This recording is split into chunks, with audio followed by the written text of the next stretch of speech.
Okay, so I want to talk about in relation to the progress on visualizing chess in relation to visualizing diagonals. Things that I never considered day two on using the Aiden course, which I gave a good snippet.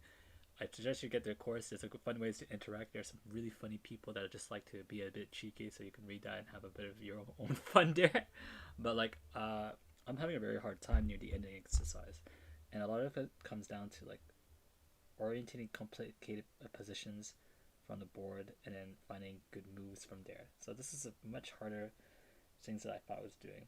Uh, there was a point where they were trying to like position pieces in a way that's outside the normal starting position, which makes it even more hard for me to visualize and figure out how to check and do that.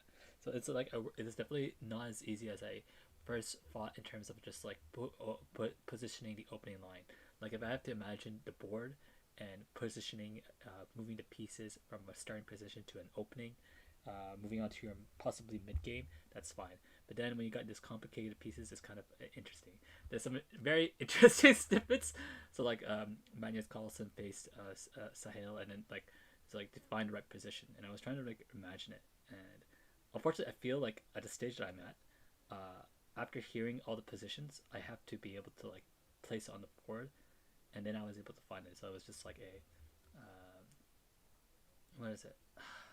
God, I forgot what it's called. Not a discover check. It's like a skewer. Yeah, it's a skewer, but it's in a different type of skewer. So like instead of the piece being in front of the king and pinning it, it's like the tactic is like it positions it and checks the king, and then you would capture the knight to give you the position, the material advantage. Generally, as you know, guys, anyone who plays chess, and I started with puzzle, but the impression is when you're playing and you're relying on your own mental abilities, you're looking for that winning tactic to get you the advantage, because this is a game that's very intensive. A small mistake can be to a big disadvantage, and then coming back, it's really hard. If you have a lot of attachment to that, you can see some other people get emotionally unstable on this shit. uh, so like yeah, that was a fun. So like that's the general idea. It's just like I'm having a hard time when they're asking me find the good best move after trying to just position the pieces. So mentally, I can kind of like imagine where I'm placing things in my head.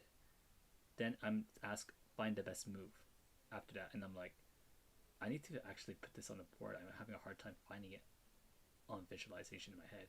Don't know if that's practice or like thinking methodically or whatever. It's something I need to kind of work on.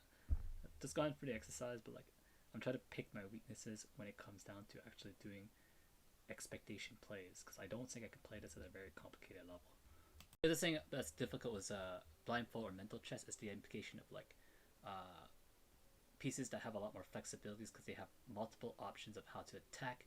And like I said, generally in chess, usually being able to find your winning tactic can switch the side pressure of the game towards your favor, and then you're able to like possibly get comfortably winning a position, right? So like you go to your yeah, so you got an advantage. It's easier to exchange material to simplify, and then be able to find your winning tactic leading on to your end game. So if you play a lot of speed chess, you can feel really bad when you blunder once. So yeah, but like it is possible to come back. It's just it's usually quite hard. If you're learning, I started out with just playing on even after making the tactical loss, because I thought I still needed to learn mechanics, and I figured like, well, I lost, but like, can I still be able to like find something in this game to be able to play out? Generally, because I was playing was the attitude that I was trying to get good at it. Hey everyone, thank you for putting the effort to watch the effort I placed on making something of an entertaining video. I hope you enjoyed it. As I said before, it's not forced, but like I really would appreciate any contribution and support you give to this channel, as it gives me more motivation and more incentive to enjoy more video creating and content creation. Uh, if you find that the content drifts away at any point, you can always unsubscribe. It's no big deal. Again, it doesn't mean much. It doesn't take much from you, but it means a whole bunch of me, and it would feel great if you would just reward my efforts of trying to be positive and contributionary. Thank you so much. Bye.